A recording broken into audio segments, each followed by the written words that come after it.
A very good morning to all student members who are present here. Today we are in module number 3, organizing.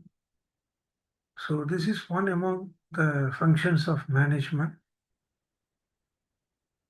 So in the previous module, we saw about strategic management, and the very first session we discussed about importance of planning in functions of management. Now we are going to see about the importance of organizing function in management system. What are the various process involved in organizing? So we are going to see the different informations under this topic. First of all, let me explain the basic meaning. What is exactly the term organizing can be defined as? Organizing means arranging and trying to structure out the various activities in a more sequential manner in order to fulfill the organizational goal in the workplace environment. Say for example, you take a simple task or activity. So as an event in charge, you are going to conduct a meeting, a management meeting, by calling all various divisional heads from the middle level corporate setup. And the line of authority will be a managing director. So the managing director will be giving the instruction the or the line of command to the various divisional heads in order to discuss about the forthcoming the challenges in the business enterprise. What are the new the ventures we have to start up in future? So these are the purpose of planning various organizing events or activities in order to accomplish the organization goal fundamentally. What is the basic purpose of doing this organizing function in management system? First and foremost thing, identify the skill of the people and try to divide the work according to the specific job and department. Then coordinate various diversified organizational tasks. Group the activity according to the specialization and try to coordinate different tasks in a team manner. Then cluster the job into various units and put some formal line of authority in order to supervise all the work in a coordinated manner. So this is about the basic purpose of organizing. Now, what do you mean by an organizational structure? It is nothing but the formal design of jobs within an organization. How the business organization must perform in order to execute their every day-to-day work. Let us understand through various organization chart in the forthcoming slides. What are the general common elements of organization? Work with a purpose, do the work with a coordinated effort, use various skilled trade of labor, then do under the supervision, all the work under the supervision with the help of the hierarchy of authority. Then there must be some span of control or chain of command to supervise all the tasks within the organization. Then authority, responsibility, and delegation must be there. Then centralization as well as decentralization of authority. So these are the things we are going to see one by one as per the sequential flow of pattern in the next consecutive slides. So what is meant by a common purpose? See, the common purpose is nothing but bringing all employee in a more integrated manner and give everyone a proper understanding about the organization reason for being in the team. An organization without a proper purpose soon will begin to drift here and there, and finally it will become disorganized in nature. Next element is coordinated effort. So the common purpose is realized through coordinated effort. Coordinated effort is nothing but the team members' effort, grouping individual effort in the form of a team. The next concept is division of labor. So identifying the skilled labor and grouping the labor according to their expertise and specialization.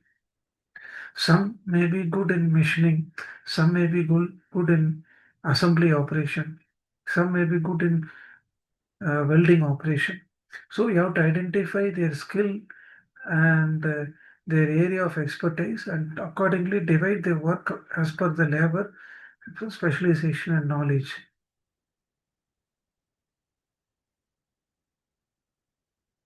This is the chart explicitly followed for organizing process. For your kind reference, it has been illustrated here. We are going to see all the modules as given in the flowchart, one after the other.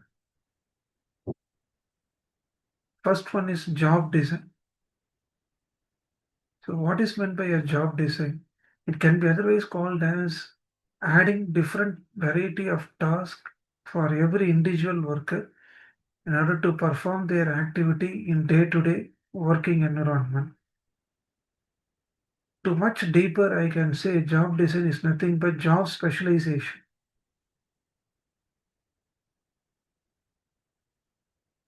So what are the alternatives of various job design? Job rotation, job enlargement, and job enrichment. Say job rotation, moving the people from one specialized job to another specialized job so that he can learn multiple skills so that he can able to wider his opportunity with the different skills. Job enlargement, increasing the number of tasks so that the worker can able to perform within one particular job. Job enrichment, increasing the number of activities in a particular job and giving worker proper authority and control to make the meaningful decision at the right time. So what are the various organizational arrangement? The 8 different type of organizational arrangements are given here. Let us see each type.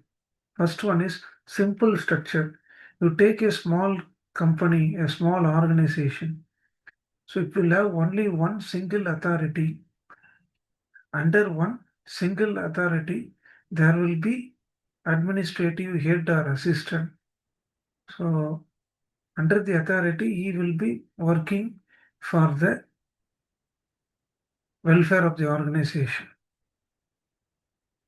A simple organization structure will have only very few rules and with very low work specialization. Let us see functional structure. Here, grouping the people according to their work specialty. Say for an example, for a business organization, here the functional structure is pictured out. Similarly, for a hospital, the functional structure of the organization is given below. So you can have a look at both the flowcharts. Next one is divisional structure. So this type of organizational structure is done by grouping the work according to the similarity of the purpose. In a divisional structure, people with various diversified occupational specialty are put together in a formal group. So this is the layout of divisional structure for a product customer as well as for a geographical region in order to plan the product sales through marketing. Next one is conglomerate structure. So grouping by industry. So grouping the various people according to the nature and the background of the industry. So below you can able to see the physical illustration under this tab. Next one is hybrid structure, mix of both functional and divisional structure. So we call this as a hybrid structure. So here they have given the layout for hybrid structure of organization. Next one is matrix structure. It is a grid of both functional and divisional structure with the two chain of commands. So we see the physical arrangements of matrix structure as given here, which combines both functional and divisional structure. Last but one, team-based structure. A team-based structure we call as cross-functional team. The, the people from different domains are brought together in a team to solve a common particular problem. So this is the physical illustration for the team-based structure, which has been shown here for your kind reference. Last one is network structure. So it is a central core of organization that is linked to outside independent firm by computer connection, which are used to operate as if all were in a single organization. Network structure is commonly applicable for virtual corporations. So example of a personal computer company. So the network structure of a computer company. So these are the different organization structure that are given for your kind understanding. Next one is hierarchy of authority, or it can be otherwise called as chain of command. So what do you mean by that? It is a control mechanism which will try to have the right people for the right job in order to do the right things at the right time. So here I can give some examples for the line of authority or chain of command. So here, who is the line of authority? Managing director. Under him, all team subordinates will be working. The span of control. So it can be otherwise called as narrow or wide span of control. What do you mean by span of control? Having some group of people, those member will be reporting the day-to-day work instruction directly to a manager that has been assigned by the top management. What is meant by narrow span of control? The manager has a limited number of team members, whereas the authority will be too many in number, so that we can able to communicate the work instruction quickly to subordinates and control them very easily. Whereas in wide span of control, authority will be less, whereas the team bond size will be higher, so that this is considered to be more efficient in terms of the previous one, so that the employee can move the work instruction very faster in order to take the decisions very quickly. So what is meant by authority? Authority refers to the rights, basic rights given to a managerial position in order to make the decisions, giving the work orders and utilize the resource accordingly. Authority means being more accountable for what you have the responsibility of performing the assigned task. Responsibility is the obligation that you have to perform the task assigned to you.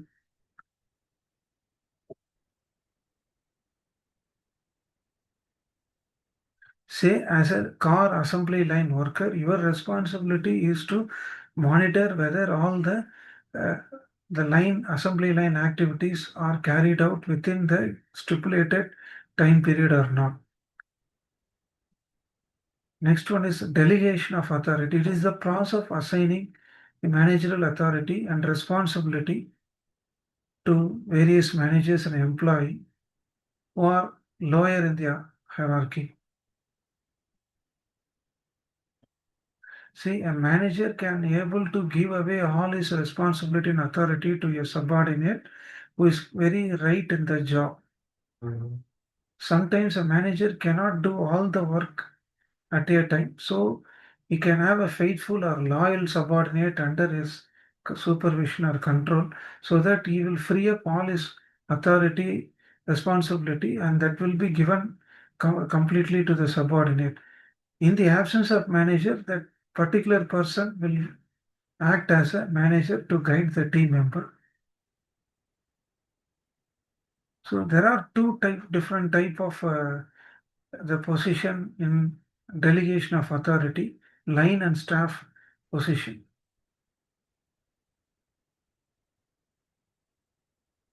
The line position have the authority to make decisions, and staff position, they are the supporting personnel or expert who will support the line authority. Here we can able to see the flowchart for line and staff authority. Here the line authority board of directors. Under board of director, the following the people who are working under the line authority considered as staff authority. Next one is centralization and decentralization of authority in principles of management. With centralized authority or a power, a manager can able to take an important decision only by him under the high level post. Very small companies will follow the centralized authority, and here are some standard examples given here by the side. What are the advantages of centralized authority?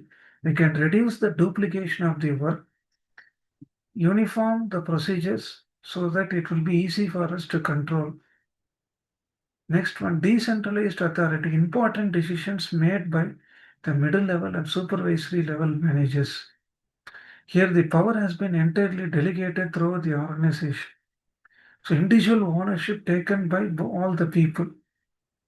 There is no sense of dependency to one particular authority.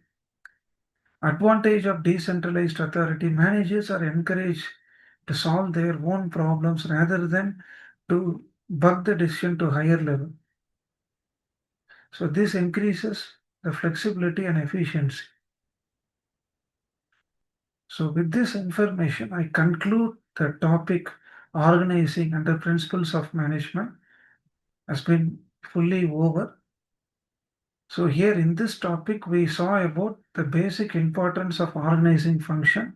What are the different concepts under organizing, say, chain of command, span of control, different organizational structure. There are totally 8 different organizational structure. In addition to that, we have seen we saw about line and staff authority. So with this few information, I thank all the members. We will meet in module number 4.